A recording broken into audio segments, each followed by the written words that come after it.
us out of the media area into our vehicles and made us go down a road. And then I was like, all right, well, I want to go back to the main media site at the Martial Law Command Center so I can find out what's going on, why we're having our rights taken away from us and we're not being allowed to do our job. So we pulled out of that area after being forced out by the police and had to go on this 20-minute drive, this runaround around Ferguson, because every time we go to a road, the cops would be blocking off like, oh, no, you have to go down the interstate and go to the next exit. And by the way, the crew here is doing an incredible job as well. I don't know how they're able to do it. As you talk, they go through the hours of video that you guys uploaded live, and they are showing the police talking to you when you were talking to them. They look so angry and hateful that you would dare even want to be a mile away from where stuff is going. Unbelievable. Yeah, they're completely trying to keep us from doing our job. Meanwhile, you know, Captain Johnson's getting on TV bad-mouthing the media saying that we're not doing our job. Well, he swore to an oath to uphold the Constitution. And I want to say, sir, you're not doing your job at all whatsoever. What you're doing is a disgrace to Americans and to the world. Out of control, out of control, out of control. And just giving us this oop-de-oop, this runaround around town, just driving. People were all over the place. I mean, there's never going to be traffic at 2 o'clock in the morning. And the only reason there was because they just kept redirecting people. Journalists all from every organization were trying to figure out what's going on. And then when we got out there, they held us out there until 2:30 in the morning because he was upset with how the media were doing their job. Then he came out with a bad attitude, moving some of the microphones around and all that stuff. Very unprofessional. The whole thing is just a complete joke of what they're doing. They're definitely hiding stuff. And like I said, the only way to get to the truth sometimes, you got to skip and hop and climb over a few fences. But that's the only way to do it because these guys are completely taking away to where we have to go to that extreme. Well, this is how to hide in the woods. Exactly. Something. This is how totalitarianism works. One guy does something wrong on the block, everybody gets in trouble. That's Nazi Germany, that's Soviet Russia. You get thugs from out of town tearing stuff up, and as you said, they've got more police to harass the media than they do to chase down the thugs. Yes. That's a major news angle, Joe, that you witnessed that. We need to get a report out with one of our writers about that. That you witnessed, it sounded like you said about 5 to 1, the police presence was for the media and not for the out-of-town looters. I think that's major evidence that they may be provocateurs working for the feds. The feds have a history of doing that, Joe.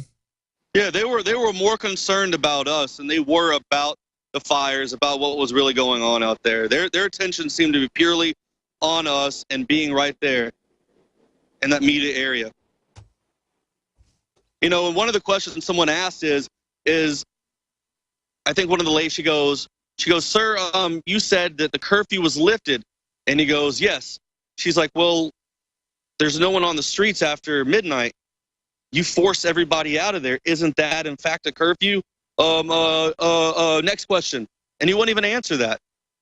All they do was duck and dodge real questions. That's all they did. It was a complete and total psyop to the teeth. I'm looking at video you guys shot of these National Guard people.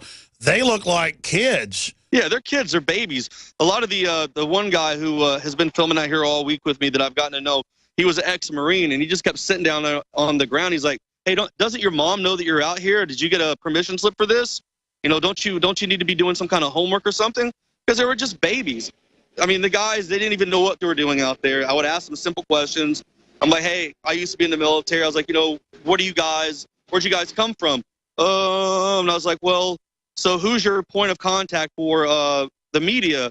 I don't know who that is. I was like, well, you all came together. You came from the same unit. Why don't you know these simple questions?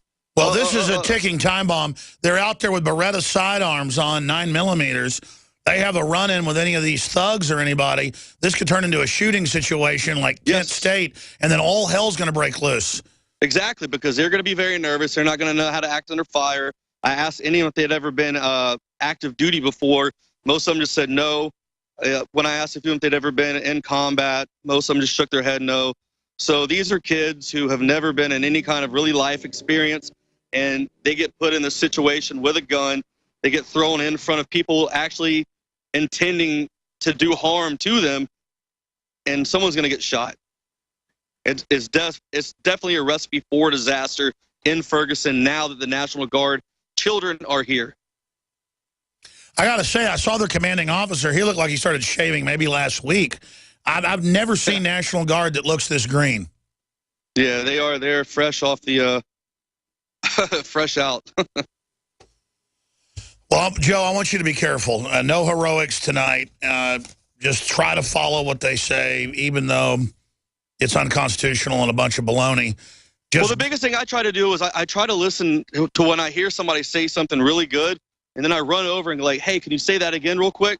And then I try to catch it that way. And with the police, you just got to be quiet and you've got to listen because they use the radios very low, and you can pick on a lot of the radio chatter that they're doing, their communication, and you can hear them, saying stuff that a little bit out there. So.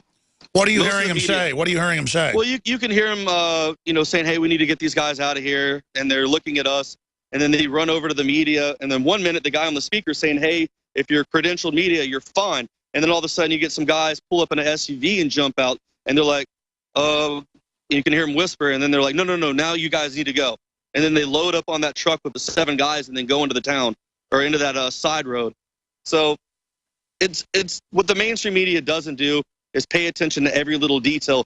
That's why it's good that we have the 4 people out here today, that we can leave people in the sheep pen, the main stream media area, so we can hear exactly what the police tell the media, and then they radio back to us saying, hey, sure, this is just what they told us. Are you actually seeing that on the ground? And then I go and say, hey, no, that's definitely not happening, or it is. So we have a pretty good system set up now with information being sent back and forth. Well, this is not a soap opera we're here following, even though in the scheme of things it's been blown out of proportion. We're analyzing the PSYOP from every angle to try to educate and inform listeners and viewers who aren't informed. A lot of our listeners are more informed than we are, but it's all part of a real media process of breaking down historically what's happening here. But at the same time, people are getting my punditry, where I really do genuinely blow up on air, flipping out over the fact. And then I'm going to the phone calls, and we're going to break. I just skipped the network break, and then we're going to go to your calls. But I realize I'm so upset, Joe. In closing, you were leaving yesterday as this article broke, the new Army training manual that's public, where they say they will kill unarmed civilians during full-scale riots as a PSYOP, how to wound or kill people to scare crowds away.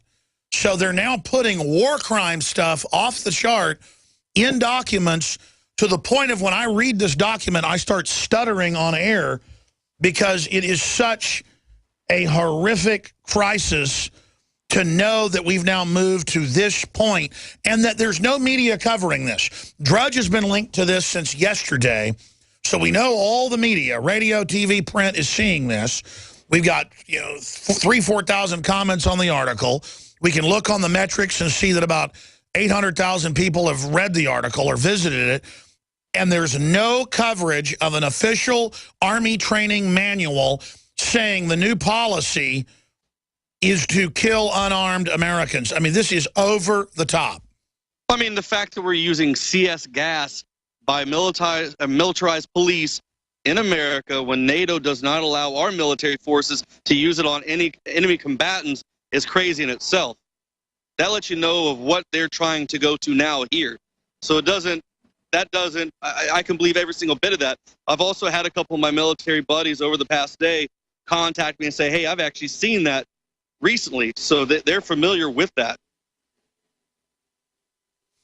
No, it's been issued. It's officially approved for public release. Distribution is unlimited. It was secret in April, and they just decided to put it out last Friday. And the funny thing is, though, is when people see that, they're still going to deny it. And it's right there, and you can look it up. You can go to an Army base, and you can see it right there in black and white. But the mainstream media will go, nah, that's not real. That's not going to happen. That's right. So. You could go to an Army base and go to their information office, and they could show you an official book of this. Oh, they would give it to you like they would one of those Gideon Bibles at a hotel. I mean, they're not even going to think twice about it. Oh yeah, here you go. Here's a handbook on domestic terrorism against civilians. Hey, here you go. They're not going to care. I literally cannot talk at this point. It's so over the top. It's just They're training to mow innocent people down. And again, and the people are so dumb now that it's feasible. People now are so dumbed down from their Facebook, their TVs, all this stuff, reality TV, just being lazy and not caring whatsoever, that the government can literally come out with documents like this and put them in front of your face and wave it around, and the bulk of the population will sit there and go, nah. I've literally talked to people about stuff like this, nah, and show it to them. No, that's not real. That's impossible. Well, this shows they're going to be light-handed for a while to sell the military on it. Because, again, we're not saying the military wants to do this. We're not saying they're bad. The media, if they do cover it, will spin it. Alex says the Army wants to line men, women, and kids up and kill them. No. They put this on paper. The issue is this is the official manual. This is the policy. So don't throw it onto the troops and say that I said they want to kill women and children.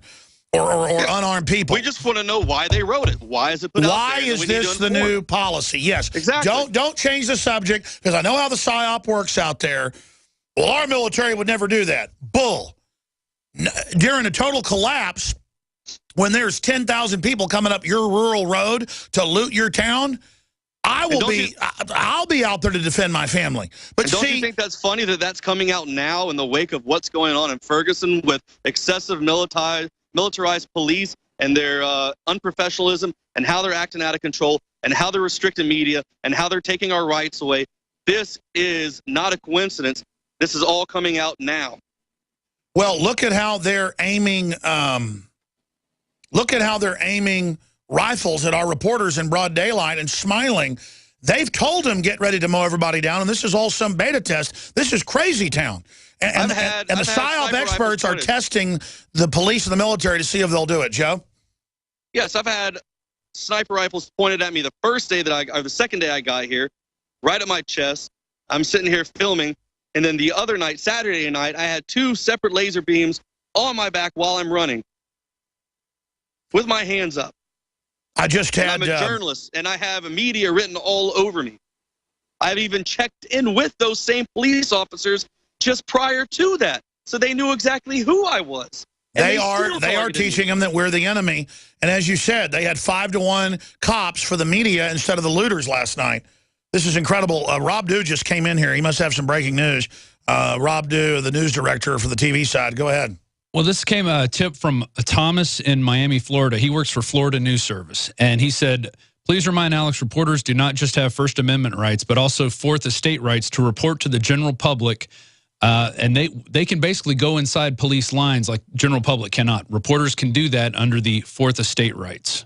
So, well, in the past, because the police said, oh, we want reporters here. We want you to see what really happened. Want to get the information. Well, this is unprecedented. Exactly. Going after reporters is unprecedented. And they just don't want people to see what's going on in case the police mess up and there's a reporter there catching it, because now it goes out instantaneous. I mean, the last few nights watching what's going on with the Ustream, the live stream, everybody just putting stuff up, it really is amazing. And the media is really showing its power at this point. And you can tell because the cops are scared. The cops are scared of the media. They keep pushing them back and pushing them back. And it's disgusting, but it also shows how much power we have by just being there and showing up with cameras. Joe, the way to do this is to go befriend 3 or 4 strategic houses in the area and even offer to give them some money to let you use their houses as bases at night. That's the way to stay in there, and then to go get those reports done. So you've done a great job. I'm going to let you go because we need to get to these phone calls, but great job. And just stay safe tonight or stay outside the police lines. But as you said, they just keep pushing you back. Pretty soon, they'll push you so far south, you'll be back in Austin, Texas. Yeah, I have a plan for tonight, though. I think I'm going to get back in the side road where that neighborhood is. So when they do start trying to sweep everybody out, I'll be back in that area, and I can go ahead and start filming them and watch them when they come into the neighborhood. And I want to see exactly what they're doing. I've already seen a bush, a yard where I want to hide. I'm just going to get down, lay down, and film. Well, that sounds like somewhat of a plan, but you'll have the homeowner's rights at your back if you make friends with the locals. Don't you think that's what needs to be done? Yeah, exactly. Well, we'll all be watching it tonight at Infowars.com. Pray for Joe Biggs and the rest of the crew there in Ferguson, Missouri. We have a guest coming up, an expert on the police state. and an author. Stay with us and your phone calls. I'll get to you. We're on.